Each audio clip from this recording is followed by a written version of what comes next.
E aí galera, tudo bem? Retomando aqui as aulas de circuitos eletrônicos analógicos, na aula passada a gente discutiu o par diferencial MOS, né? A gente analisou ele com tensão de modo comum CC, tensão diferencial CC, fizemos análise de pequenos sinais diferencial daquele circuito, finalizando com a definição do que é o meio circuito diferencial para aquela análise.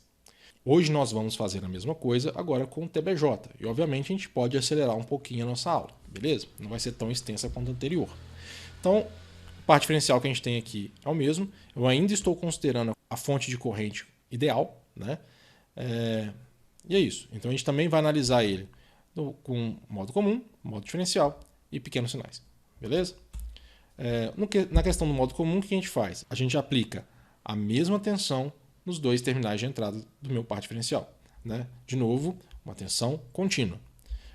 Neste caso, imaginando também que os transistores Q1 e Q2 são iguais, né? A única forma desse circuito funcionar é ter uma distribuição de corrente igual entre os dois braços do par diferencial. Então, cada transistor vai ver a corrente de polarização I dividida por 2.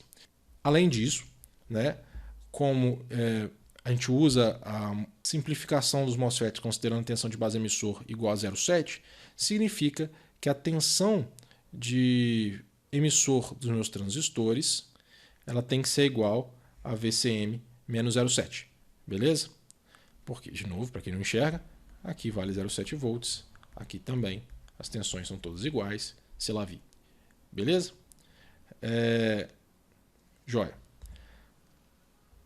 Assim como a gente discutiu com o MOSFET, no caso do TBJ não é diferente. A tensão VCM em si não importa. As correntes vão continuar sendo distribuídas igualmente entre os braços, mesmo que a tensão VCM mude. Só que isso tem limites, e os limites são aqueles que fazem com que os meus transistores, Q1, Q2 e a minha fonte de corrente saiam das suas regiões lineares. Beleza? No caso do TBJ, é um pouco mais simples da gente definir essas questões. Porque quando que os meus transistores saem da região linear? Né? Para a gente estar na região linear, eu tenho duas condições. A primeira é ter uma tensão VCM crescente. Isso faz com que a tensão de coletor emissor de Q1 e Q2 se reduzam. E aí, no momento onde a tensão VCE for igual a 0,2, ou a tensão de base coletor, que também é a mesma coisa, for igual a 0,5, né?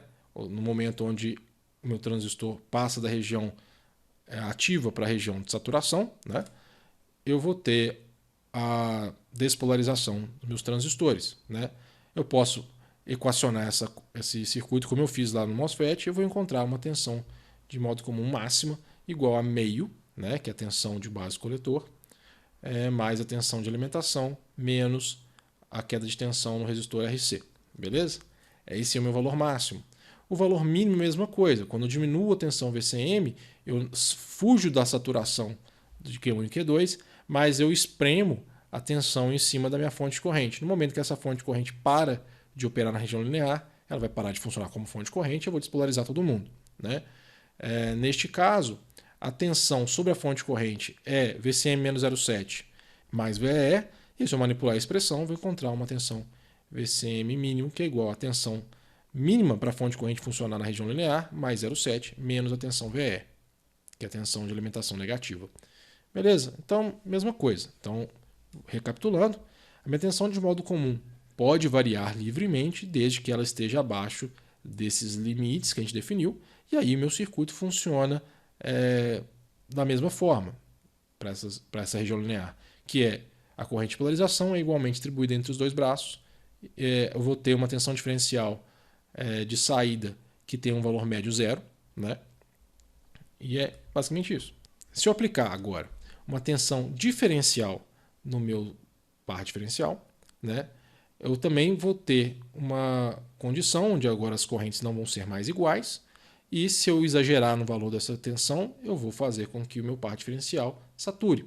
A questão aqui, que é bem diferente do MOSFET, é que agora a minha tensão de base emissor, ela aceita valores pequenos. Né? Eu não posso, óbvio, para analisar esse circuito, considerar a tensão de base emissor igual a 0,7. Eu vou ter que considerar a característica mais realista, né, dessa base emissor, que define a corrente coletora em função da tensão de base emissora. E isso a gente sabe que tem uma característica mais exponencial, né? A gente assume que isso aqui é próximo de 0,7, mas isso varia de transistor para transistor, né?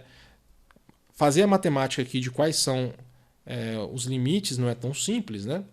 Mas o que interessa a gente ver é o seguinte: como pequenas variações de tensão a partir do momento que ela começa a conduzir produzem uma variação de corrente muito elevada, pequenas tensões diferenciais aqui podem fazer com que toda a corrente de polarização seja deslocada para um dos dois transistores.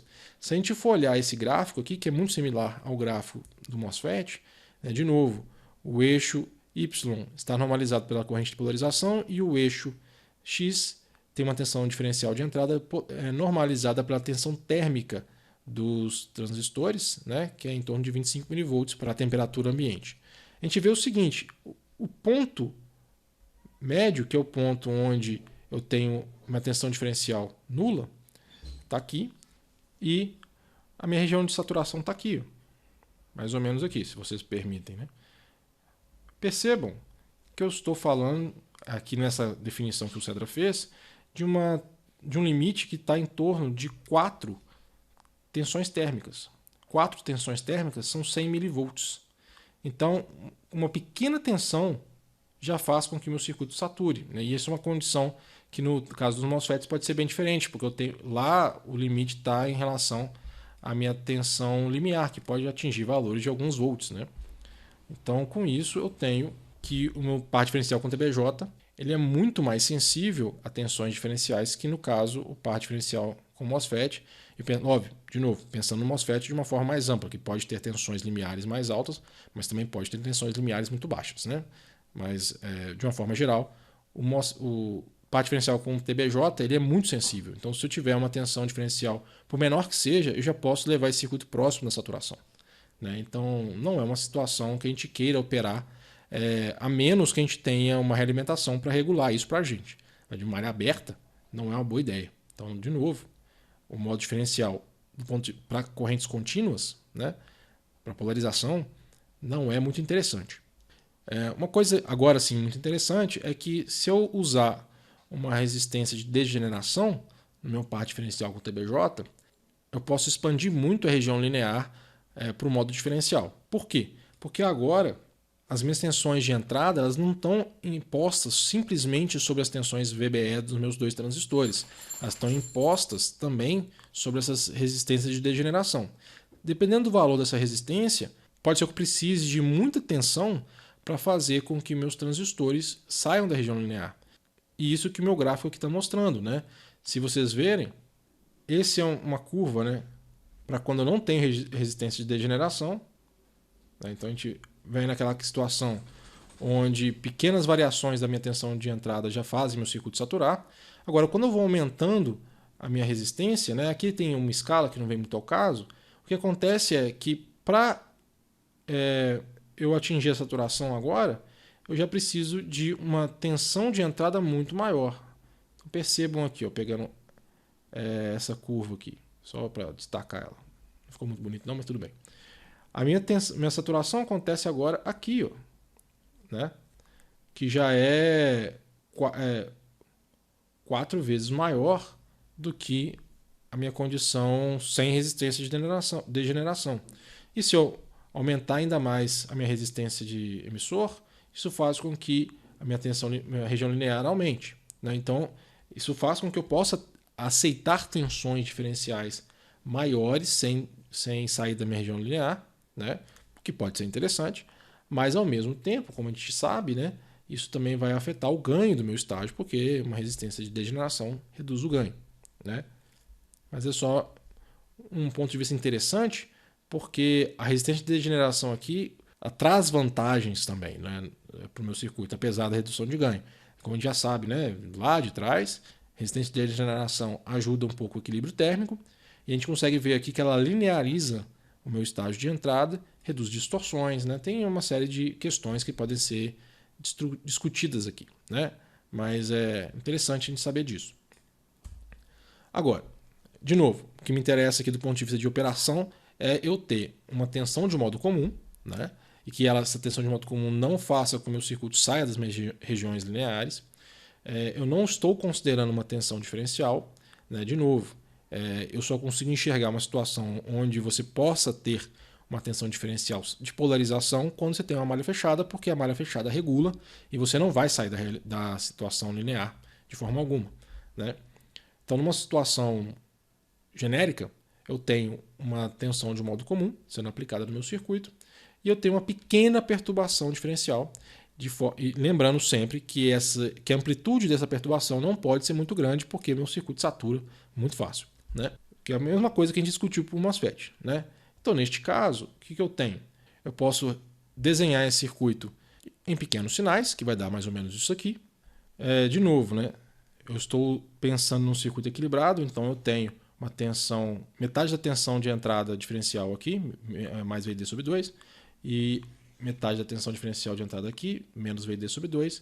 Se os dois transistores são iguais, as duas correntes de polarização são iguais, né, nos meus transistores, RE1 é igual a RE2, então eu posso assumir que existe de novo um terra virtual aqui nas minhas tensões de emissor. Perfeito? Eu posso calcular meus parâmetros dos meus transistores dessa forma. Aqui tem os parâmetros do modelo Pi, né? Mas é facilmente convertido para o modelo T.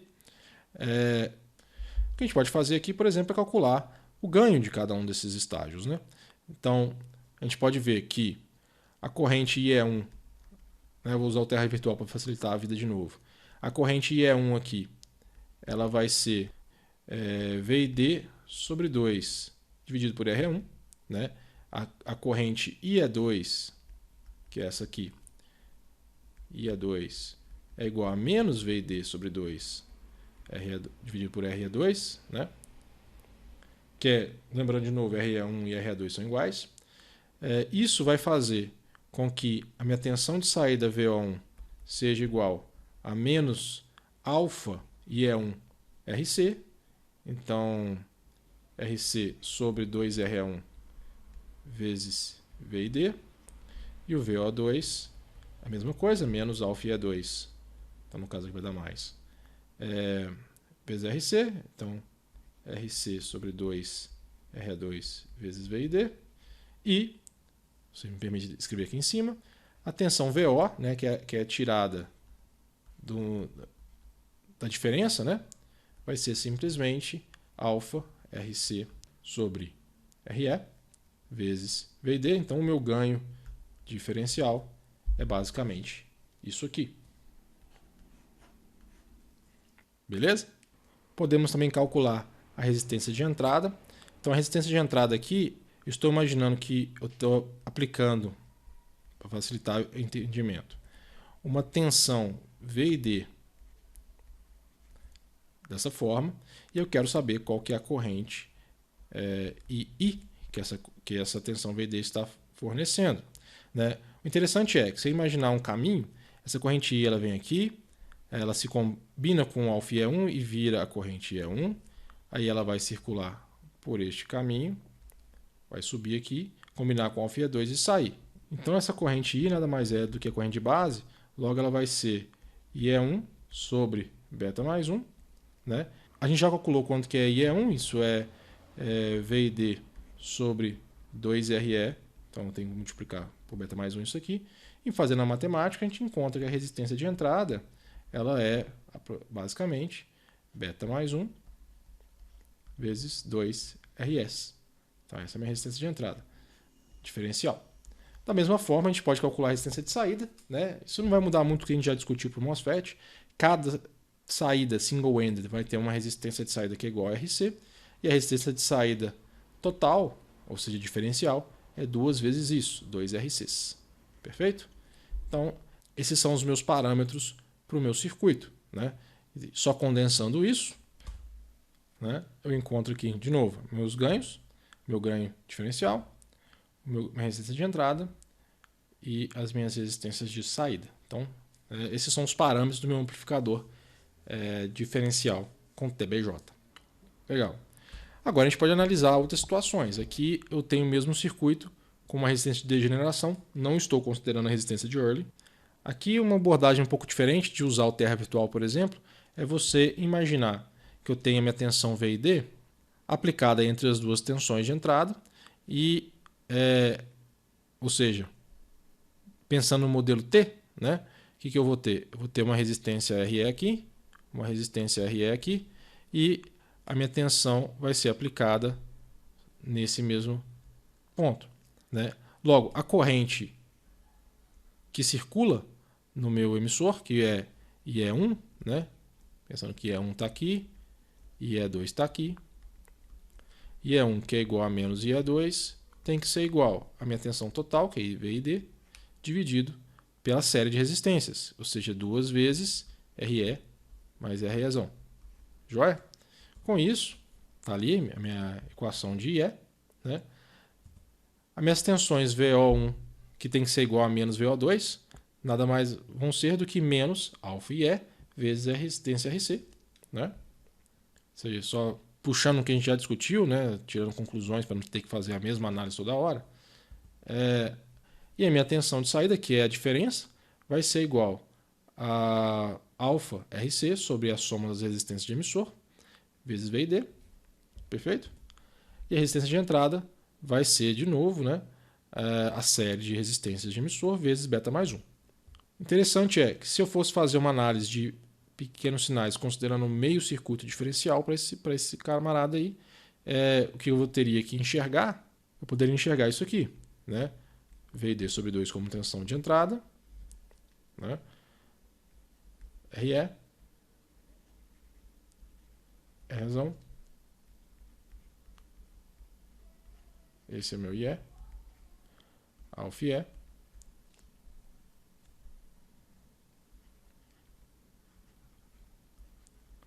RC e menos VOD sobre 2. Percebam que esse E aqui, ele não é necessariamente a corrente do meu circuito, ele é simplesmente uma corrente para o meu circuito, meio circuito diferencial, beleza?